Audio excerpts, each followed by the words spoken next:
ഇന്ന് ഞാൻ സേമിയ ഉപ്മാവാണ് ഉണ്ടാക്കാൻ പോകുന്നത്. അപ്പോൾ ഇതിന് ചെറിയൊരു സവാളയും ഒരു പച്ചമുളക് മാത്രമേ എടുക്കുന്നുള്ളൂ കേട്ടോ. ഈ 2 പാക്കറ്റ് സേമിയാണ് കേട്ടോ ഞാൻ ഇന്ന് ഉപ്മാവ് ഉണ്ടാക്കാൻ പോകുന്നത്. ഇങ്ങനത്തെ പാക്കറ്റാണ് കേട്ടോ ഇവിടെ സേമിയ കിട്ടുന്നത്. അപ്പോൾ ഇതാണ് വയ്ക്കാൻ പോകുന്നത്, സിമ്പിളായിട്ട് വയ്ക്കാൻ പോകണം. അപ്പോൾ എങ്ങനെയാണെന്ന് നോക്കിയാലോ.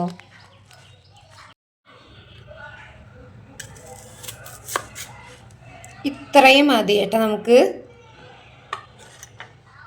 ബാക്കി ഒരു പോർഷൻ എടുത്ത് വയ്ക്കാം.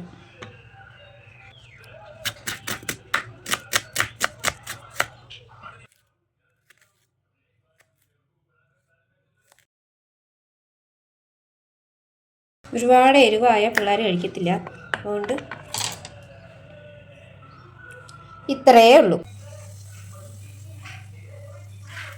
അപ്പം നമുക്ക് സേമിയ കുറച്ചൊന്ന് വറുത്തെടുക്കാം കേട്ടോ. അല്ലെങ്കിൽ ഉണ്ടല്ലോ സേമിയ ഇങ്ങനെ കുഴഞ്ഞ പോലെ ഇരിക്കും. അല്ലെങ്കിൽ ഉപ്മാവ് വയ്ക്കുമ്പോൾ സാധാരണ ഇച്ചിരി കുഴഞ്ഞ പോലെ ആവും. പക്ഷെ എന്നാലും ഇച്ചിരി വറുക്കുമ്പോൾ ഇച്ചിരി കൂടി ബെറ്റർ ആയിരിക്കും കേട്ടോ. അപ്പോൾ ഒന്ന് ഇത് പിന്നെ റോസ്റ്റ് ചെയ്യാത്ത വെർമിസെല്ലി ആയതുകൊണ്ട് നമുക്ക് ഇതൊന്ന് റോസ്റ്റ് ചെയ്തെടുക്കാം കേട്ടോ. റോസ്റ്റ് ചെയ്യാമെന്നാൽ ഇന്ന് ഇച്ചിരി വറുത്തെടുക്കാം. ചുമ്മാ ചട്ടിയിലിട്ട് ചുമ്മാ ഒന്ന് ചൂടാക്കി ഒന്ന് കളർ മാറുന്ന വരെ കേട്ടോ.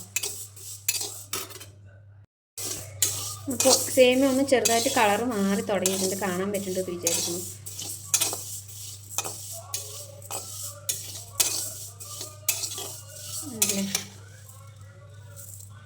ഇച്ചിരി ഇങ്ങനെ ഒരു റോസ്റ്റഡ് കളറായിട്ടുണ്ട്.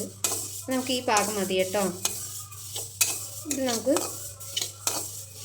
ഇച്ചിരി ഗ്യാസ് ഓഫാക്കാം. ഗ്യാസ് ഓഫാക്കി ഇനി ഇത് ഇത്തിരി ഇങ്ങനെ തന്നെ വെച്ചിരുന്ന ചട്ടി നല്ല ചൂടായതുകൊണ്ട് നന്നായിട്ട് കരിഞ്ഞു പോകാൻ ചാൻസ് ഉണ്ട്. കുറച്ച് നേരം ഇളക്കിയിട്ട് ഒരു പാത്രത്തിലോട്ട് മാറ്റാം കേട്ടോ. അപ്പോൾ നമുക്കിത് ഒരു പാത്രത്തിലോട്ട് ഇടാം.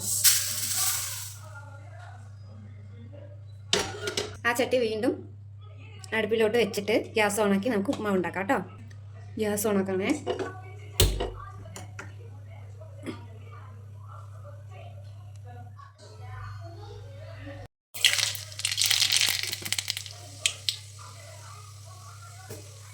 സവാള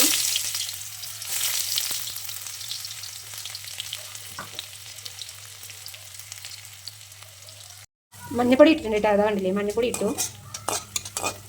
ഒരു തുണ്ട്, ഒരു ചെറിയ കളറിന് വേണ്ടിയിട്ട്.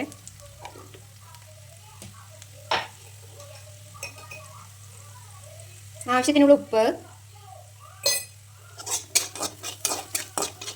കറിവേപ്പില വേണമെങ്കിൽ കറിവേപ്പില ഇടാം കേട്ടോ. 2-3 കറിവേപ്പില, കുറച്ച് കറിവേപ്പില ഇട്ടിട്ടുണ്ട്. നല്ല മണം കിട്ടും ഉപ്മാവിനൊക്കെ. കുറച്ച് വെള്ളം ഒഴിക്കുക. വെള്ളം തിളച്ച് വരുമ്പോൾ സേമിയ ഇടാം കേട്ടോ, വറുത്ത് വെച്ച. ഇച്ചിരി കൂടി വെള്ളം വേണമെന്ന് തോന്നുന്നു. ഇച്ചിരി കൂടി വെള്ളം ഒഴിക്കട്ടെ കേട്ടോ. അങ്ങനെ ഇത്രയും കൂടി വെള്ളം ഒഴിച്ചിട്ടുണ്ട്. ഇനി അതൊന്ന് തിളച്ച് തരട്ടെ കേട്ടോ. ഉപ്പ് നോക്കിയിട്ട് ഈ വെള്ളത്തിൽ ഉപ്പ് കുറവുണ്ടെങ്കിൽ നമുക്ക് ഉപ്പ് ഇടാം കേട്ടോ. നോക്കുക. ഇപ്പോൾ ഞാൻ ഒന്ന് നോക്കട്ടെ. തുണ്ട് കുറവുണ്ടേ. ഇത്രയും കൂടി ഇടാം. ആസാമിൽ ഉപ്പിന് ചില സമയം എനിക്ക് ഉപ്പ് കുറവാന്ന് തോന്നും. ഉപ്പിന് അങ്ങനെ ഉപ്പില്ല. നമ്മുടെ നാട്ടിൽ തുണ്ട് ഉപ്പിട്ടാൽ മതി, നല്ല ഉപ്പ് വരും. പക്ഷേ ഇത് പൊടിയുപ്പായതുകൊണ്ടാണോ എന്നറിയില്ല, ഉപ്പ് എത്ര വാരിയിട്ടാലും ഉപ്പ് പിടിക്കത്തില്ല, ഉപ്പുള്ളതുപോലെ തോന്നത്തില്ല.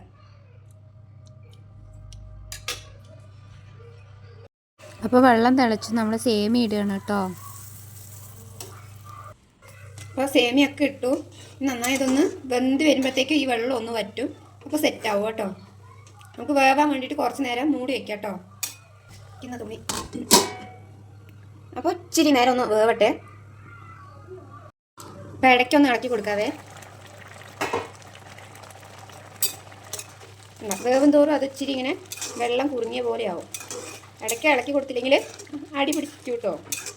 സിമ്പിളായിട്ട് കടുകും ഉള്ളിയും പച്ചമുളകും ഉണ്ടെങ്കിൽ കറിവേപ്പിലയും മാത്രം ഇട്ടാൽ മതി. പിന്നെ ഇച്ചിരി ഉപ്പും ഒരു കളറിന് മഞ്ഞപ്പൊടിയും മാത്രം യൂസ് ചെയ്താൽ മതി.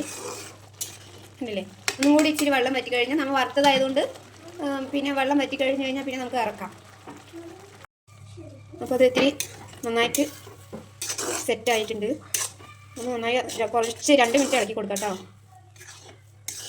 ഇല്ലേ, നമുക്ക് വേണമെങ്കിൽ കാഷ്യൊക്കെ ഉണ്ടെങ്കിൽ പിള്ളേർക്ക് കൊടുക്കണമല്ലേ. അപ്പോൾ കാഷ്യൊക്കെ ഉണ്ടെങ്കിൽ കാഷ്യൂനട്ട്, അതായത് അണ്ടിപ്പരിപ്പൊക്കെ ഉണ്ടെങ്കിൽ അണ്ടിപ്പരിപ്പോ ഒക്കെ വറുത്തിട്ട് ഇടാം കേട്ടോ.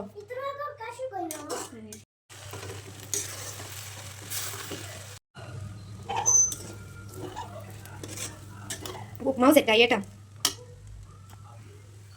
മാവ് കാണാവോ? ഇത്രയേ ഉള്ളൂ മാവ് വയ്ക്കാൻ. സിമ്പിളാണ്, എല്ലാവരും ട്രൈ ചെയ്യും. എല്ലാവർക്കും അറിയാം.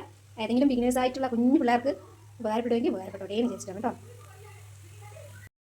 അപ്പോൾ ഇന്നത്തെ ബ്രേക്ക്ഫാസ്റ്റ് നല്ല ആവി പറക്കണ സേമിയ ഉപ്മാവാണ് കേട്ടോ. അപ്പോൾ എല്ലാവർക്കും ഇഷ്ടപ്പെട്ടെങ്കിൽ ലൈക്ക് ചെയ്യുക, ഷെയർ ചെയ്യുക, പിന്നെ അതുപോലെ തന്നെ കമൻറ്റ് ചെയ്യുക, സബ്സ്ക്രൈബും കൂടി ചെയ്യുക കേട്ടോ.